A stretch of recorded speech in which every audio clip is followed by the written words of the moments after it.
Egypt വളരെ കാലമായി ആഗ്രഹിക്കുന്ന ഒരു കാര്യമാണ് എങ്ങനെയും ഇസ്രായേലിനെതിരെ തിരിയുക എന്നുള്ളത്. ഇസ്രായേലിനെ നോക്കി വെച്ചിരിക്കുകയായിരുന്നു.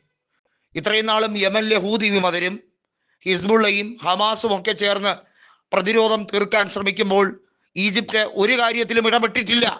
ഈജിപ്ഷ്യൻ സൈന്യം വളരെ പക്വമായി ചില കാര്യങ്ങളിൽ ഇടപെടാതെ മൗനം മാത്രം പാലിച്ചുകൊണ്ടിരുന്നു. ഇറാന് ഉറ്റ സുഹൃത്തായി തന്നെ നിൽക്കുമ്പോഴും ഈജിപ്റ്റ് പല കാര്യങ്ങളിലും ഇടപെട്ടിട്ടില്ല. എന്തിനധികം പറയുന്നു, ഇറാനുമായി നേർക്കുനേർ ആക്രമണം നടന്ന സമയത്ത് പോലും, ഇസ്രയേലും ഇറാനും തമ്മിൽ നടന്ന 12 ദിവസം നീണ്ടുനിന്ന യുദ്ധ സാഹചര്യത്തിൽ പോലും ഈജിപ്റ്റ് ഒരക്ഷരം മിണ്ടാൻ നിന്നില്ല. ഇറാനെ സമാധാനിപ്പിക്കാൻ ശ്രമിക്കുമ്പോഴും ഈജിപ്റ്റ് വളരെ ക്രൂഷ്യലായി ഒരു തീരുമാനം എടുത്തിരുന്നു. ഇനിയും ഇങ്ങനെ വിട്ടാൽ പോരാ. കാരണം ഫലസ്തീൻ്റെ സമാധാനം, ഫലസ്തീൻ്റെ രാഷ്ട്രപദവി ലോകരാജ്യങ്ങൾ, യൂറോപ്യൻ യൂണിയൻ മാത്രമല്ല, ലോകരാജ്യങ്ങൾ UN അടക്കമുള്ളവർ ഒടുവിൽ അംഗീകരിക്കുന്ന സാഹചര്യമുണ്ടായി.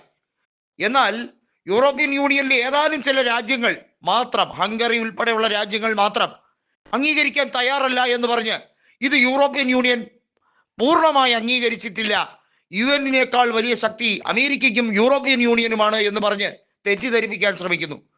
യൂറോപ്യൻ യൂണിയനേക്കാൾ വലിയ ശക്തി തന്നെയാണ് യുണൈറ്റഡ് നേഷൻസ് ഓർഗനൈസേഷൻ അഥവാ UN-നുള്ളത്. അതിൻ്റെ സെക്രട്ടറി ജനറൽ ഗുട്ടറസ് ആണ്. ഗുട്ടറസ് പറയുന്നു വളരെ വ്യക്തമായി, ഫലസ്തീന് രാജ്യാവകാശമുണ്ട്. ഫലസ്തീൻ ഇസ്രായേലിന് സ്ഥലം കൊടുക്കുക എന്ന് പറയുന്ന ഒട്ടകത്തിന് ഇടം കൊടുത്തതുപോലെയാണ്.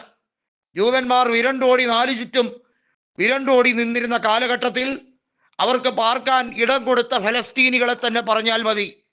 അവർ ഏറ്റവും വലിയ ചരിത്ര വിഡിത്തമാണ് കാണിച്ചത്. ജൂതന്മാർ തലങ്ങും വിലങ്ങും ഫലസ്തീൻകാരെ കൊന്നൊടുക്കുമ്പോൾ അത് കയ്യും കെട്ടി നോക്കി നിൽക്കാൻ ഇനിയും കഴിയില്ല എന്ന് ഉറപ്പിച്ചുകൊണ്ട് ഈജിപ്റ്റ് പ്രതിരോധത്തിനായി ഇറങ്ങിക്കഴിഞ്ഞിരിക്കുന്നു. അതിൻ്റെ ആഫ്റ്റർ എഫക്റ്റ് വളരെ ഭയാനകം തന്നെയെന്ന് വളരെ കൃത്യമായി കണക്കൂട്ടിയിരിക്കുകയാണ് ബെഞ്ചമിൻ നെതന്യാഹു. നെതന്യാഹുവിന് അറിയാം ഏതാനും ദിവസങ്ങൾക്കകം ഇസ്രായേലിൻ്റെ സമാപ്തിയിലേക്ക്, അല്ലെങ്കിൽ സയനിസ്റ്റ് ഭരണകൂടത്തിൻ്റെ അന്ത്യമായിരിക്കും വരാൻ പോകുന്നതെന്ന്.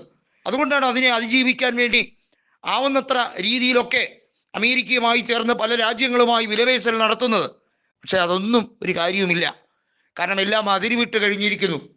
ചെയ്യാവുന്നതിൻ്റെ മാക്സിമം ക്രൂരത പരമാവധി ചെയ്തു കൂട്ടിയിരിക്കുകയാണ് സയനിസ്റ്റ് ഭരണകൂടവും ഇസ്രായേലിൻ്റെ ഡിഫൻസ് ഫോഴ്സും ചേർന്ന്. അതുകൊണ്ട് തന്നെ ഇനി ഇസ്രായേലിൻ്റെ രഹസ്യാന്വേഷണ ഏജൻസിയായ മൊസാദിന് അധിക നാളും പിടിച്ചു നിൽക്കാൻ കഴിയില്ല.